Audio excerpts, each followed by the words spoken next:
between the Green Bay Packers and the Cleveland Browns.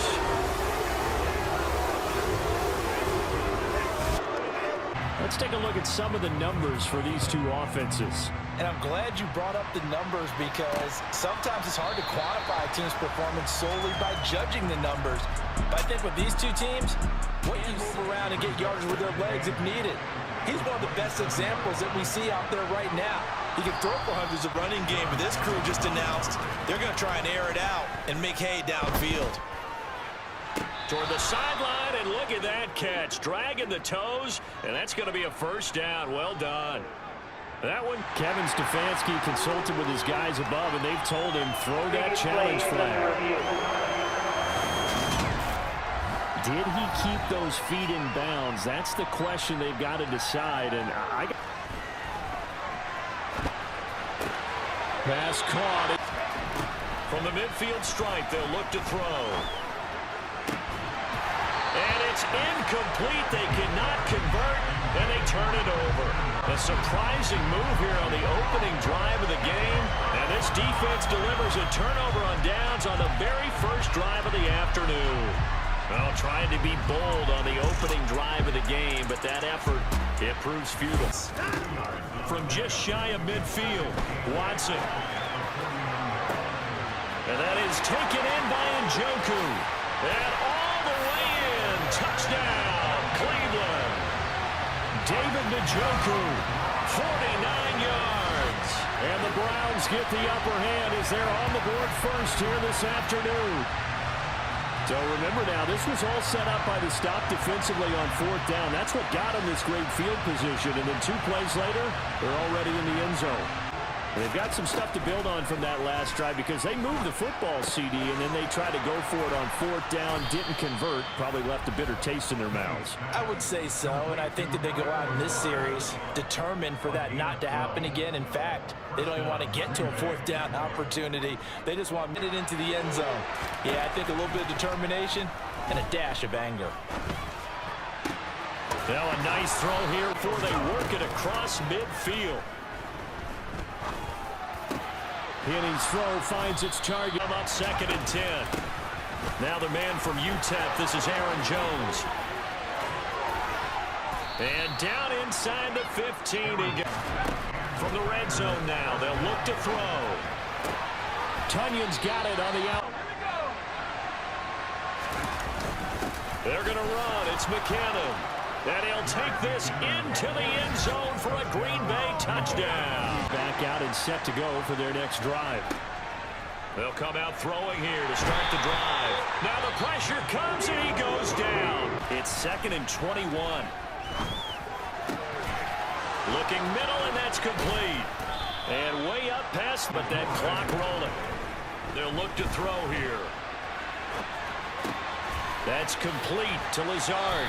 And the average in the league, somewhere around 40% on third down for offenses. So what's the answer to this? Either convert them or don't get the third down in the first place. Get your big chunks of yards on first and second down.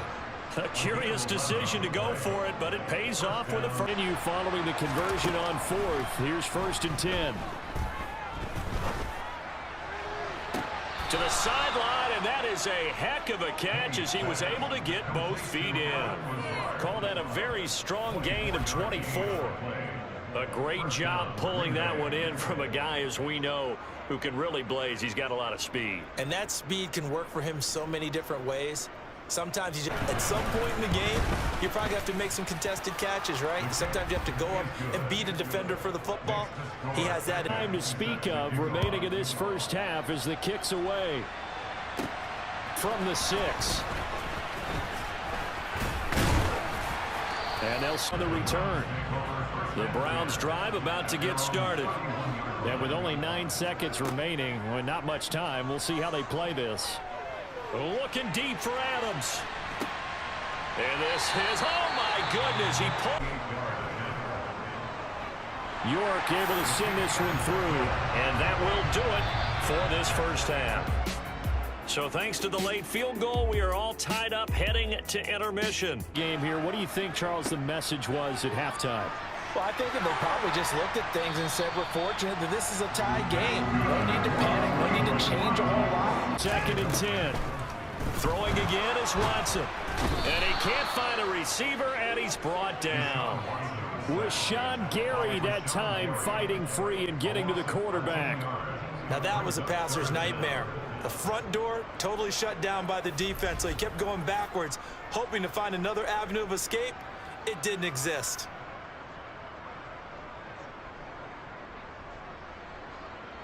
He'll punt it away for the 2nd time.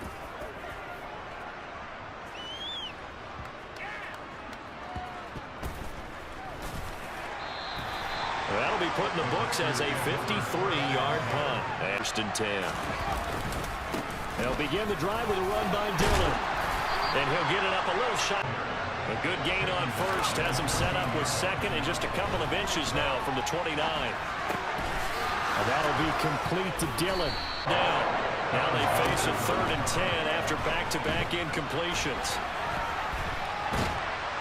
And the Browns pressure gets to him that time, and he's going to go down. Well done. And the Browns will take over 1st and 10. And he's going to get this one across the 30-yard line.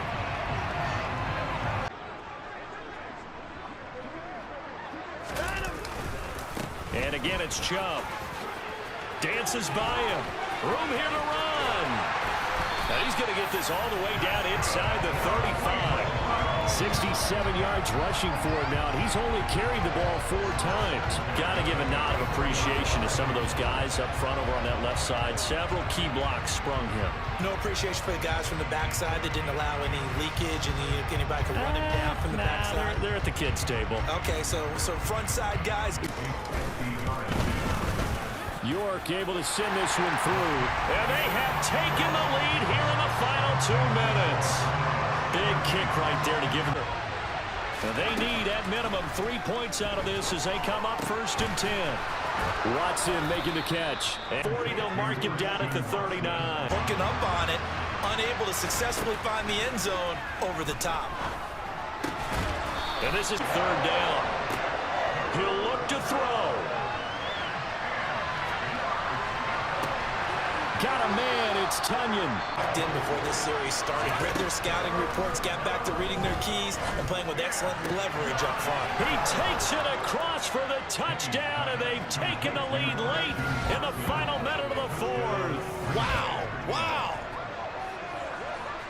What an outstanding drive right there to take the lead, and also, Charles, didn't leave their opposition with a whole lot of time on the clock.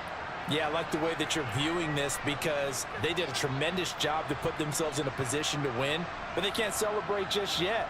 They've got to clamp down on any big plays and force them to use up those timeouts. And that will make this a 4-point game. A little under 30 seconds remaining. They've got to travel the full 75 yards, and time is obviously a huge factor here. 1st and drive, but nothing since. Watson to throw. This for all the marbles. And it's knocked away and incomplete. Downfield. One last throw here for Watson. This for all the marbles. And this is incomplete. So no miracles here on the final play. And this ball game is over. Well, you really can't ask for much more than what we just had here. Not only a close game that went down to the wire, Charles, but a clean one, too. No turnovers in this contest. And I think you're exactly right about that. To me, this is just a pair of offenses trying to find the slightest bit of separation from each other. And they were both hoping that the other side would make the big mistake first. But today, neither side made that mistake. And what we got, a very entertaining game throughout.